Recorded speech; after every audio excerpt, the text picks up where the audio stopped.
What's up, guys? It's Dynasty from the Mountaintops. I'm Mickey. We got Jeremy and Jimmy here as well this week too. Jim, how you doing today? I'm kind of sad because you named me second. I thought it was always Jim and Jeremy, but I guess alphabetically he should go first. Well, I am James, so I guess I should go first. But I'm kind of. But he I also heard a little asked bit. you first. You got the floor first. So, I know, but I don't like it. I like why to you all be. I like to first? be in name first. I'm in his thoughts first, not I'm in his thoughts second or last.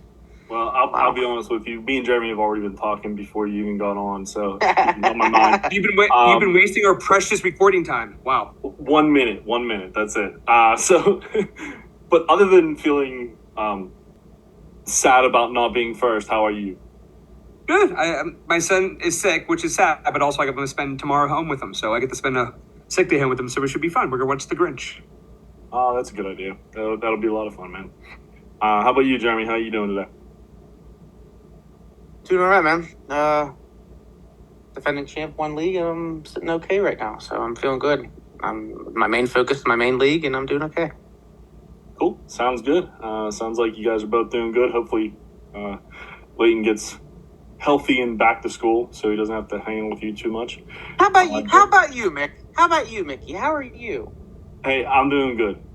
We had some rough patches last week with sicknesses and stuff like that, but I think we're all past it. That stuff's going around, so. See, Jim, I ask about Mickey. That's the difference between you and I. I care about Mickey. I'm not just me. Well, he asked. You didn't give me a chance to follow up. You cut me off, so actually now you're being rude, but that's okay. Whatever. Keep going. Yeah, so anyway, we're doing great here. And what we're going to do today is a full playoff picture from our two sleeper leagues here that we pretty much talk about every week. First off, the golf league that has all three of us in it, all three of us not making the playoffs. And we'll talk about the playoff hunt there. And then we'll also be talking about our DVP league that me and Jimmy are in. And we are both in the playoffs and two pretty strong chances to win there. Then, if we have time, which I'm hoping we do because I'm really excited to talk about this, we're going to talk about the people who didn't make the playoffs, such as us in the golf league. What now? What do you do now that you're out of the playoffs? Set up for next year, things like that. Strategy for teams that miss the playoffs. But we don't want to worry about the losers right now. We want to focus on the winners. So playoff picture preview, we got the golf league. The league setup is 14 teams, 10 start, 10 players start, half-point PPR, 1.25 point total PPR for tight end premium. 7 teams make the playoffs. First place gets the bye. So what we're looking at here is an undefeated team is going to get the bye. He's had that basically for the last 3 weeks, so he didn't even have to play. Also has more points by like 300 than anybody else in this league too, just giving you a reference there. Then we have an 11-3 team, Tandry, fantasy football team at 10-4.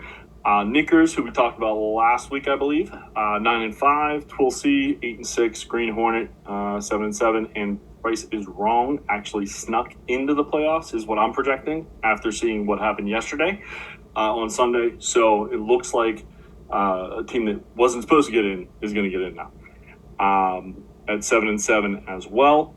Projected matchups for this is going to be Tandry versus Price is Wrong, fantasy football team versus Green Hornet, Knickers versus Twill C, and Flower Power gets the bye, like I said before. So first off, Can I jump in real quick? Can I jump in? Oh, go ahead, Jim. It looks like, well, I guess N Hoops would still be in, right? He's Green Hornet, yeah. Okay. Oh, because team. Rich lost and you lost, and then Kong is going to leapfrog everyone. Okay, Nick, I'm on the same page. Rich is going to be the one that's out, yes. Yeah. Is what it looks like. As it should have been. His points are so different. Yeah, we don't want to talk about points in this league. Anyway. It's a sore subject, Jim. Come on. Finished number 2 in points, and I'm in 8. I think I'll finish 9th in this league. Crazy. Anyway, dissect the teams a little bit here. So we can all kind of see what's going on, right? We can all see the teams or no? Yes. All right, So let's start right at the top here. This team's undefeated. Obviously, they're very good. If one of you guys want to kind of talk about this team a little bit, Flower Power, they're 14-0, 2,200 points. They're a gauntlet. So I'll chime in here. Yeah, I'll jump in. This was a team that my friend Tom has. He's in a few of the other leagues that I'm in. We kind of got into this league with like mediocre type feelings of how we're going to approach it, and he got lucky early with some of the pieces that he had, and then he was able to make some spectacular trades. I made him a trade, or for example, he caught advantage of me blowing up my roster midseason, and he made a trade for Jalen Daniels, and he traded a few firsts and a few of his assets for Jalen Daniels. But yeah, he's in a situation here where he's not only in a win now, but he has a good core of young that he's going to be pretty significant, at least for the next 2 years, as a powerhouse here. So I think he has himself a good mixture of young vets from Bucky Irving to James Conner. He has Johnny Smith, who's caught on fire this year. He has, like I said, Jalen Daniels. Russell Wilson has been playing well. So he's taken advantage of having players who were coming into the season subpar, mid-tier, and they have all taken off in his favor. yeah, also, I don't know if you said Drake London, but he has him on the team as well, which has been an asset this year, finally. Also, Lamar Jackson and Jane Daniels as your two starting quarterbacks. You're going to win most leagues. He has that fantasy aspect in regards to the quarterback. Like, team is loaded. Yeah, he has that quarterback aspect where it's like you would pay handsomely to have one of those Lamar Jackson or Jalen Daniel types, and he got both. So I mean, like those two alone are racking him up some serious points. Yeah, he also had J.K. Dobbins. Obviously, he's on the IR now, but that's a pretty nice flex to have, on this team as well. So really nice. Anything you want to say about this team here, Jim? Other than No, I think it's just don't be afraid to go after them. I don't know. I've been toying with this thought about like, hey, you sneak in, you're in. Do you go for it? And I think the answer should always be yes. I don't think it really matters what team is above you or how many points or because what week was this? 14 weeks. Mm-hmm. So like, what is he averaging? An extra 20 points a game than everyone else, something like that. Just rough estimate. So like, that's one extra good player. So like, I don't know. I think it's more about like, I'd be looking at the teams below them and saying which teams still have their first left. If they do, that's a mistake, or you better be spending it this week because you're looking at already, the 108, 109, 110. I mean, there's not going to be a difference maker on that team. So I'd be looking at spending that first this week and trying to upgrade the roster to go after him.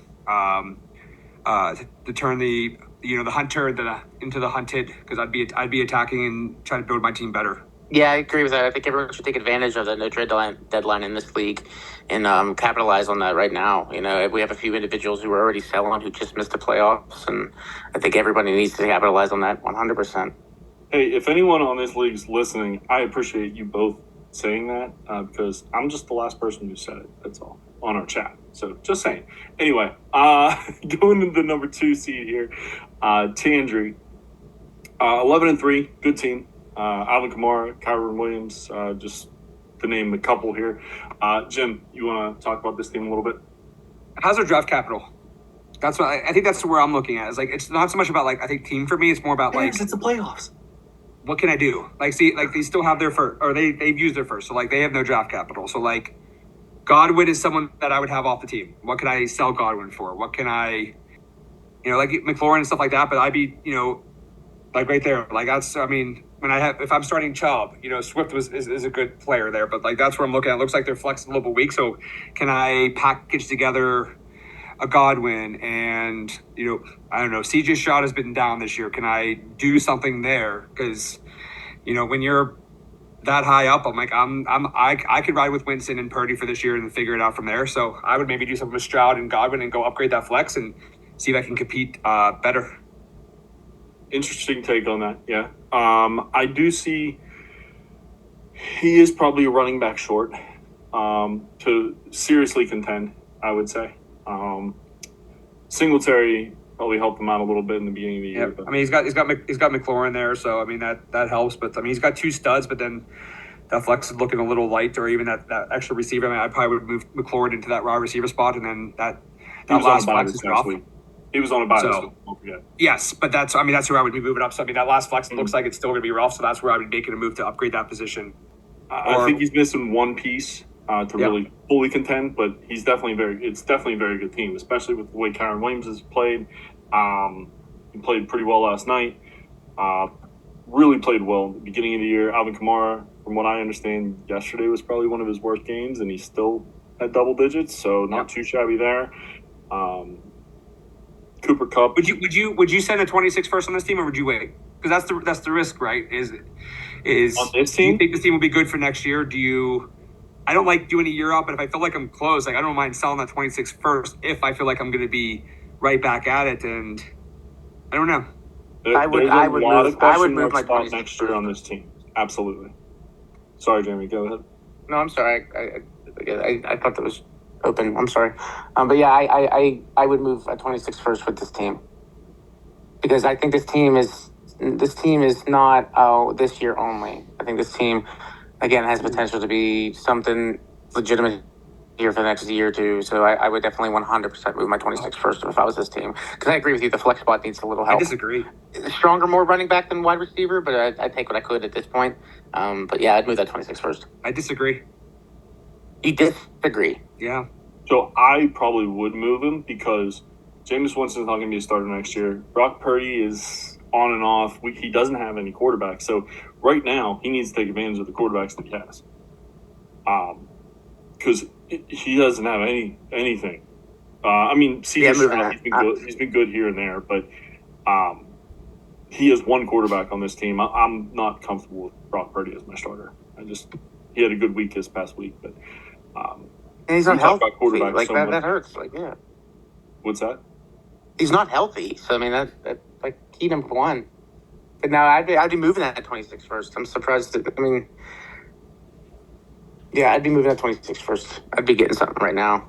I think you take advantage of what Jameis is doing for you, the gunslinger that he is, because he's not going to start next year, no matter where he goes. He's just not a starter. He's a good backup, fun backup. Let me rephrase that. But he doesn't win too much. So I still disagree. Those running backs are old. I could see this. exactly. He's got Cooper Kupp, old. Keenan Allen, old. Kelsey, old. You could see a scenario where he doesn't make the playoffs next year.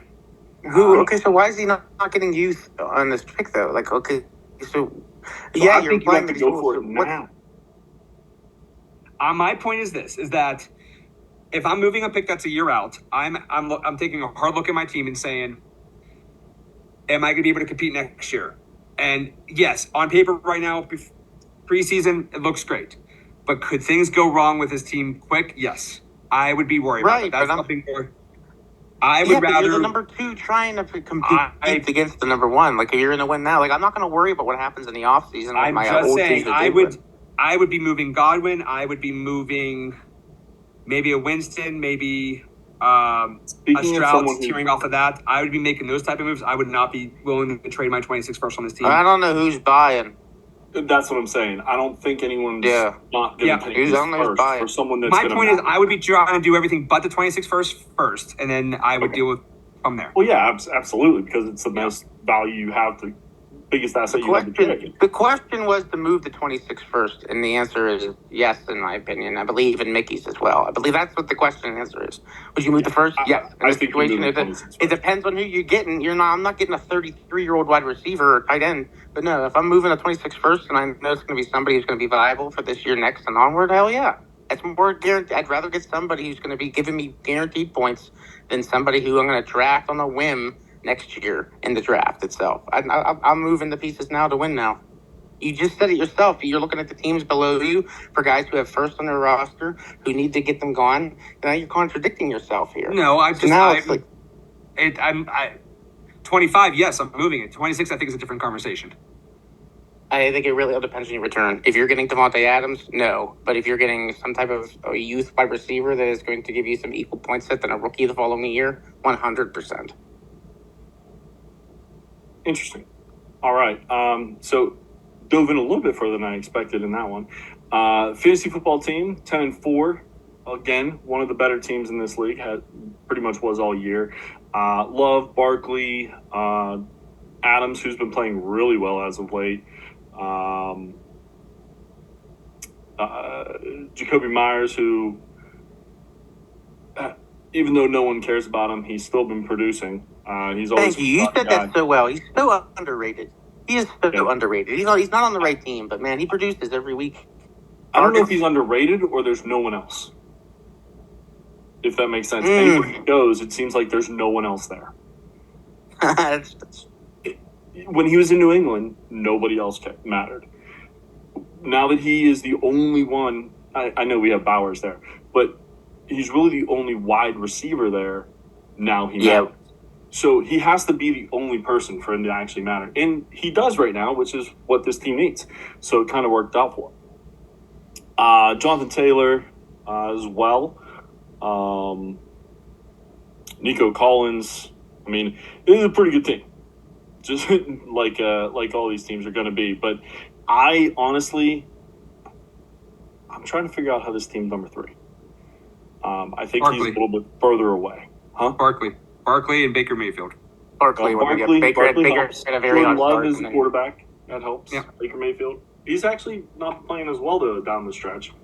No, he started hot though, but now Barkley's been just on fire. I agree with Jim. Barkley and Baker's definitely helped this team. Yeah, and this team definitely still has their 25 first. So that's a move I'd be making. So I would definitely be looking at maybe can I pair that first with Xavier Worthy and trying to upgrade. Because he's also in like a win now mode. That's definitely a first I'd be wanting for future as well. But that's the move I can see with players that hold most value where I could upgrade significantly. He's got Nico there too, but I think if you could do Worthy in a first and go upgrade, I think that'd be a nice move for him. I agree. I think he needs, like I said, 1, maybe 2 more pieces on this team to really, really face what we saw in Tangery and Flower Power. We will go to the team. We just talked about this team, so we're not going to spend too much time on it. Knickers. So as we've talked about before, she is Hurts. Her team changed a little bit since we talked about it, though, because now she has Najee Harris. She also has Javonte Williams. With Jerry Jeudy, who's been playing insane since Jameis Winston's been the quarterback. Jamar Chase, Jordan Addison, who just had a big game. David Montgomery. Looks like none of her players were on bye this past week, apparently. She's someone that's used up most, if not all, of her draft capital. Correct. Oh yeah, she's a 1,000% win now, and I mean she's a decent team to do so. The top heavy hitters are swinging. She's gonna have to try to recoup some points somewhere here, but she's definitely gonna win now mode with that roster and draft capital. I'll be honest, I'm not sure if there's a move to be made because she traded Bowers. I know she'll probably move Schultz up in there, which definitely a bigger weakness now. Yeah, I don't know if there's a move to be made. I'd be trying to maybe see if Burton or a couple seconds, maybe what I could do there. But she's just kind of, yeah. Her team's pretty close, I think. And I'm not just saying that because of my wife. But her team's pretty good. She's built a pretty solid roster here. Now, DeAndre Hopkins has to play well for the Chiefs for her team to actually work out. In my opinion, that's one of the key spots because Chase has been balling, Judy's been balling, Addison's starting to come alive the last few weeks. Montgomery plays well every week. Najee Harris has been 10 to 15 points every week. And then you add Hurts and what Goff is doing. That's a strong team. It's just I don't know if she can get those top 2 guys. But even when she acquired Hopkins, that's the issue is that there's no high end there. Even if pairing those seconds with to some of these players, I don't even know what she could tier up to. That's the tricky part is she's kind of just stuck there now. So hoping he comes through, but that was always the issue with the trade. So with Bowers, that flex might still be weak, but I'd be trying to pair anything I could with those 2 seconds and see what I could upgrade to find more consistency, or at least another high end game. Is what I'd be trying to do. Interesting. Okay. Moving on to Green Hornet, our buddy from our DVP league here. Burrow, Pacheco, who's finally back.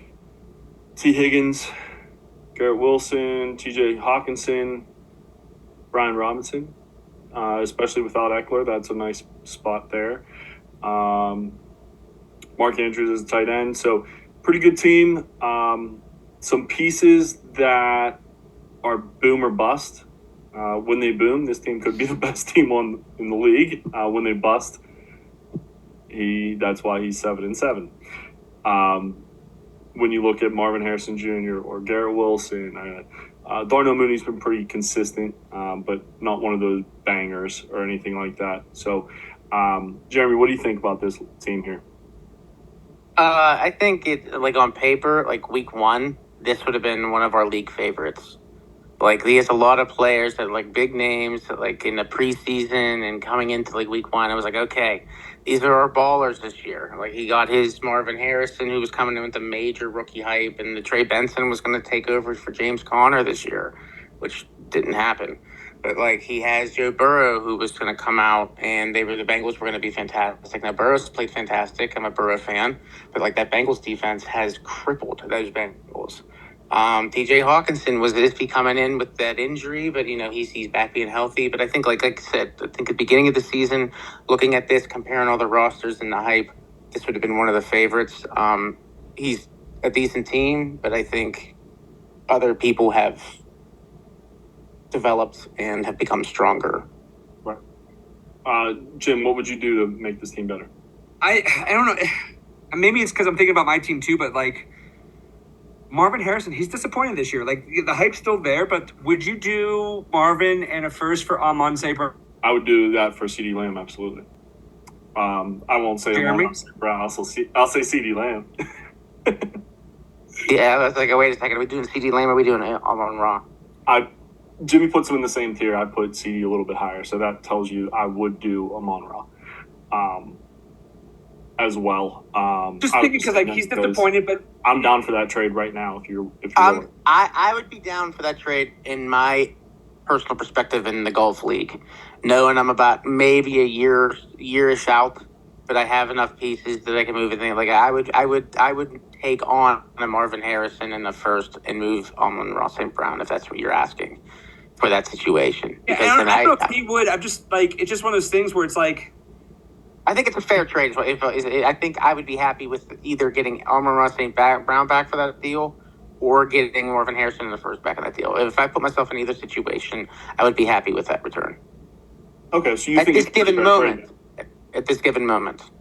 Okay. Yeah, I don't know. I mean, just like, because he's disappointed, he's going for it, but obviously I know how this person builds, and he likes to go slow, and but I mean, like, he's been the weak part. Like, he's been good, not the where the hype is. That 4 for 49, 50, that's kind of where he's lived all year, except for when he has that touchdown. But I don't know. I mean, that's where it's just like, that's kind of the last part where if he upgrades he finds one more difference maker. I think that's where he can really jump up to the next group. See, now this is my personal, if I'm in his shoes and it's his own personal 25 first, that would make me a little skeptical to make that trade because I'm looking at what's ahead. And I don't know if Amon-Ra St. Brown is what's going to make this team in particular be the one that beats, say, Flower Power. So I would be a little bit more hesitant if I'm looking at this in his eyes. I'd be a little bit more hesitant to make that deal because that first might become a little bit more valuable here in the next few weeks. I'm saying in my perspective, just in my point of view, I think it's a fair trade in general. Looking at it, my team's point of view, where I feel I could be a year out, I would move a St. Brown to benefit from a developing Harrison in the first. But also, I could see obtaining a St. Brown with that type of value in return of a first and Harrison. Not the ramble, but no, absolutely. I do know for a fact this is one of the few teams that we've talked about so far that is still looking to get better. I do know that 100% for a fact. So we'll see if he's able to make any moves or anything like that. He does have capital to be able to do it though. In the final team that squeaks into the playoffs from 9th to 7th is what we're projecting, is Kongzilla. Price is wrong. So he basically made the playoffs because he has Josh Allen, in my opinion. He's got McBride. McBride's been on a heater. Rachaad White was fortunate. Had a good game. he had a good game, but that's because Bucky Irving got hurt, in my opinion. Malik Neighbors has been up and down. Jalen Waddle, up and down. Trey McBride's been a stud. Evan Ingram, since he's been back, is top 10 tight end, I would say. Zach Charbonnet, again, was fortunate for 2 injuries this week on his team. And the 2 guys balled out in Charbonnet and White. However, he doesn't have a second quarterback. He lost Doesn't Dak. really have anything on, huh? I know he lost Dak.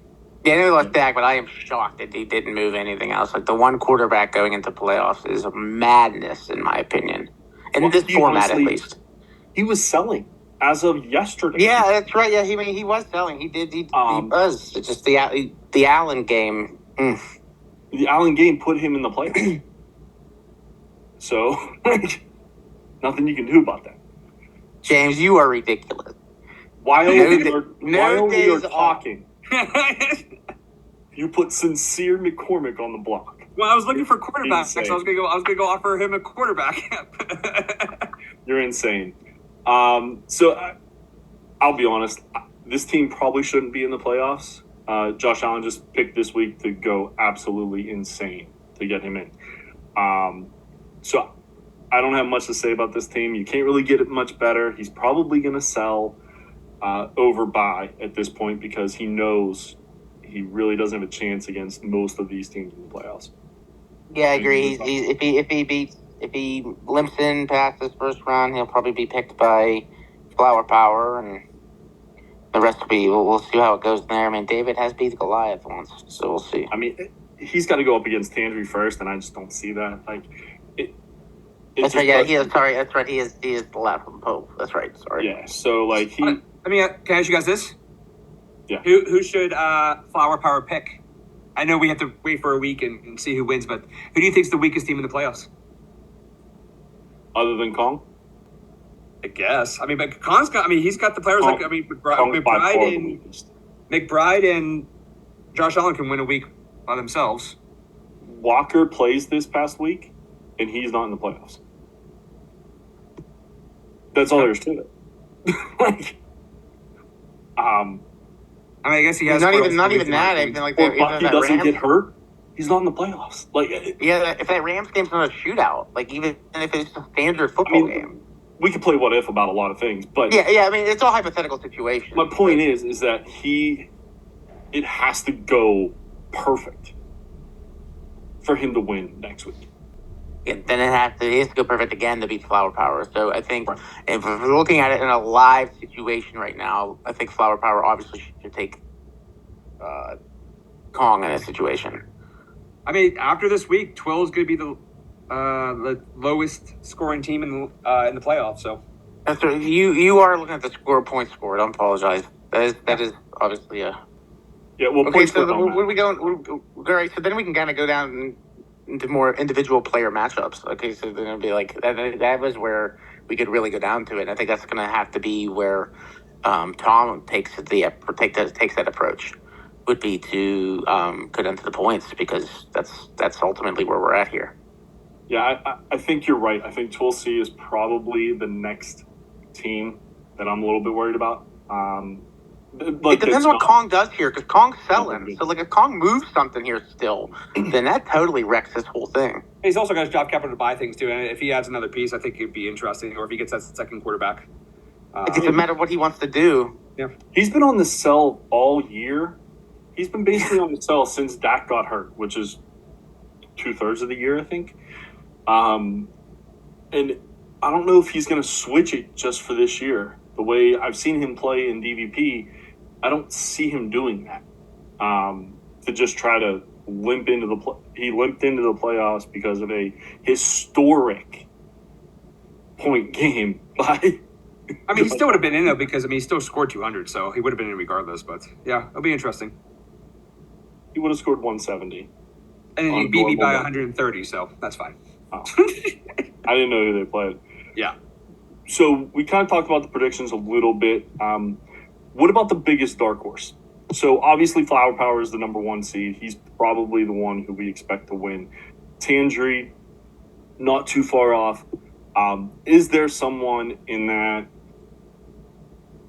second half of the bracket that you think has a shot to beat those two? I don't know. I'm looking for difference makers. I'm looking for those hammers who can go out and give me that 50-point week. So I mean, I like Tom's team if he has a running back.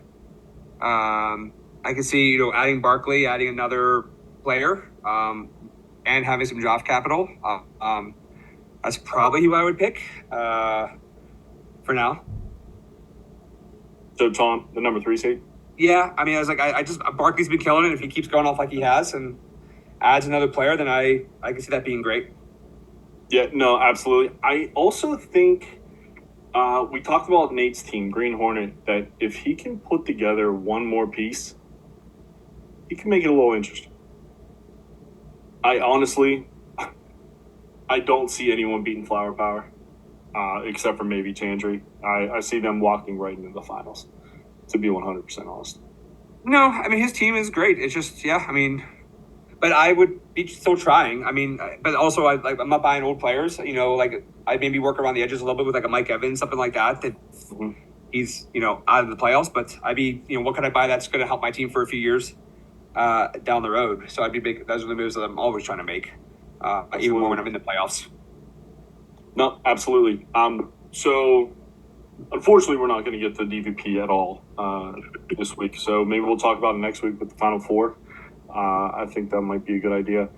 Anything else you wanted to talk about from the golf league in general, or anything like that? Stay active. Say bye. If you're winning, you're out. Stay active.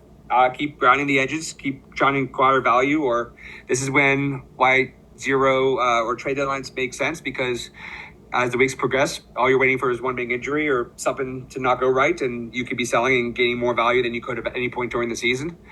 So just keep staying involved, just keep grinding, and then kind of see what happens, from there. And then you can take a little breath after the playoffs.